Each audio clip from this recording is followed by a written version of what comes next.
How does it feel being the most useless one here? The words fell from my sister's lips like poison-laced honey. Around the table, laughter crackled. My mother's thin giggle, my father's deep, dismissive chuckle, my brother's snorting guffaw. Thanksgiving dinner. Cranberry sauce glistened under chandelier light. Silverware clinked on fine china I paid for.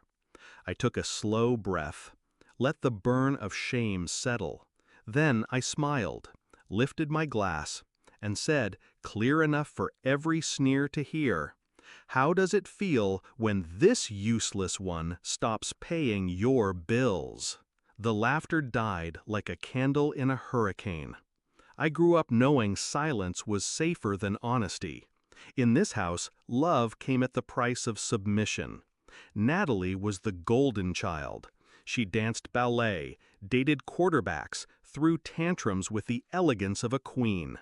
I watched, applauded, paid for her dresses. She failed college twice. I wrote the checks. She wanted a boutique. I co-signed the loan.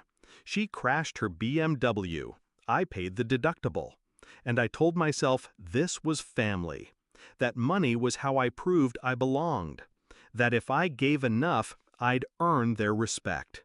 I was wrong. The first crack showed last spring.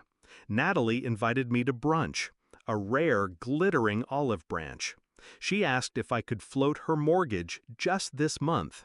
Then she joked to the waiter that I was just the boring sibling, but good with money. I laughed, but inside, something shifted. I started noticing the pattern. My father called only when his card declined. My mother texted only for last-minute transfers. My brother's rent came from my account every month. No calls to say thank you. No invitations that didn't involve requests. A parasite doesn't say grace to the host it drains. So I started planning. Not with rage, with precision. I pulled records, checked account statements, tracked every payment, every time they used me. Then I waited for Thanksgiving, our annual pageant of forced gratitude. Dinner was perfect on the surface, turkey golden, wine flowing, everyone dressed like we were auditioning for a magazine spread. Natalie's eyes glittered with malice. She waited until dessert. She always knew timing. She raised her glass. "To family," she said, voice sweet and sharp. Then, louder, "especially to our dear useless one who's finally graced us with their presence." The table roared, forks hit plates, eyes found mine, hungry for my humiliation. I let them gorge on it, for 3 seconds. Then I stood. I looked at each face, memorizing every smirk, and delivered the cut. How does it feel when this useless one stops paying your bills? Silence, dense, crushing, like a storm rolling in. I set down my glass, opened my bag, pulled out envelopes, each one labeled with a name. Inside each was a final statement. Mortgage payments terminated. Car notes transferred back to them. Credit cards canceled. Auto payments revoked. I placed them one by one around the table. The sound of paper on mahogany was deafening. Natalie opened hers first. Eyes darted. Face drained of color. "You can't do this," she hissed. I smiled. I already did. My father's hands shook as he read his. My mother gasped. My brother tried to laugh, then checked his phone. His face crumpled when the banking app refused to open. They exploded at once. Shouts, accusations. Mom's voice shrill. "You're abandoning your family." Dad's growl. "You're ungrateful after all we've done for you."